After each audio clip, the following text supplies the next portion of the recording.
We're good. This is my audience.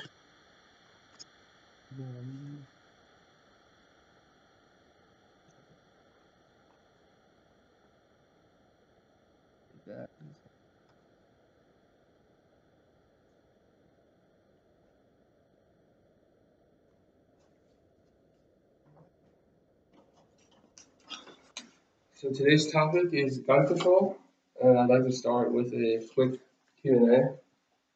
If you guys had to guess, what would you think the ratio of guns to people in America would be today? So it would be blank amount of guns to 100 people. Sorry, Ryan, you just pick a number from 1 to 100. 25? 40.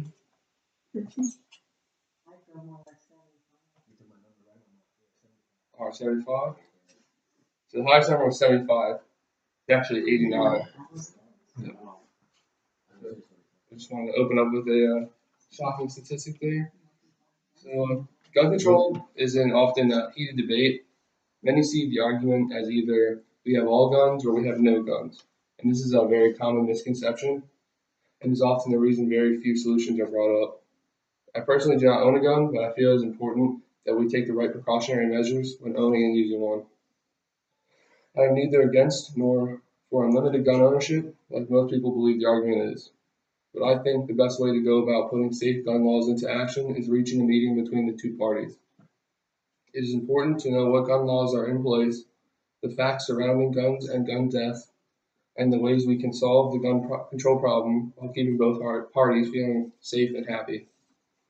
Through proposed solutions, we should be able to bring gun owners and citizens against guns together to reach a medium where gun owners are happy and the citizens against guns feel safe. Today, let's discuss these facts and solutions, and hopefully we can all affect change in today's gun laws. First, I would like to address some facts surrounding guns in the United States. According to the Pew Research Center, more than a third of Americans say they or someone in their household owns a gun. However, this number may not be entirely accurate, as there are thousands of legal guns being sold nationwide. We often hear on the news and crime shows that many gang members and criminals use these illegal weapons to commit heinous crimes, such as murder and drug trafficking. This leads me to our next point, the amount of gun deaths per year in the United States. Oops. According to Everytown Research, on an average day, 93 Americans are killed with guns.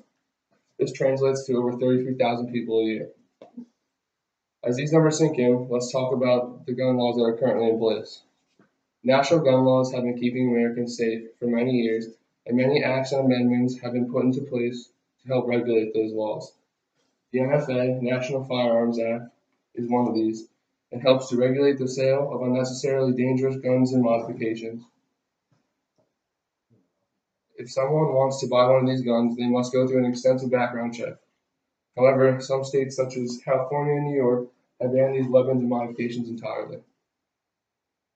According to FindLaw.com, under the Brady Handgun Violence Prevention Act, you may not own a gun for personal or business use if you were convicted of a crime punishable by being in prison for more than 1 year, are a fugitive from justice, are addicted to or illegally use any controlled substance, have been ruled mentally defective by a court, or are committed to a mental institution, are an illegal alien living in the United States unlawfully, received a dishonorable discharge from the U.S. Armed Forces, renounce your U.S. citizenship if you are a U.S. citizen, are subject to a court restraining order that involves your intimate partner, your partner's child or children, or were convicted of domestic violence in any court of a misdemeanor.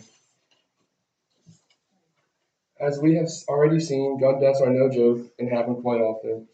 Mental health plays a significant role in not only our own lives but others around us. Often we hear of someone who is depressed or mentally ill gaining access to a gun and murdering people or committing suicide publicly. In order to combat this, there should be mandatory mental health checkups annually for not only the gun owner, but the immediate family and other residents who live in the gun owner's home. Sometimes it is not the gun owner who commits a crime, but it may be a spouse or child who does so. School shootings are becoming more and more of a threat and becoming more frequent in the news. Along with the annual mental health checkups, gun owners should be subject to inspection. Like any normal household inspection, designated inspectors should inspect gun safes in areas where the guns are kept, making sure they are not easily accessible. I believe this would help gun owners be more responsible with their weapons and teach them how to properly store, maintain, and keep them out of everyone's reach. A more readily available solution to this argument is voting yes on allowing the CDC the freedom to study this issue. Also, according to the Prevention Institute, funding the establishment of a National Institute of Violence Prevention under the NIH National Health Institution would help to research root causes and community solutions. Through my speech today, you are now aware of the problems pertaining to gun control and gun safety, and the ways you and I can help to make change. As we have learned today, gun deaths are extremely common in America and occur more than in any other country.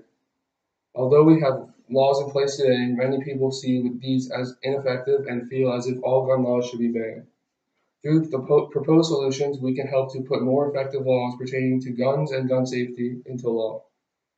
Thank you for listening.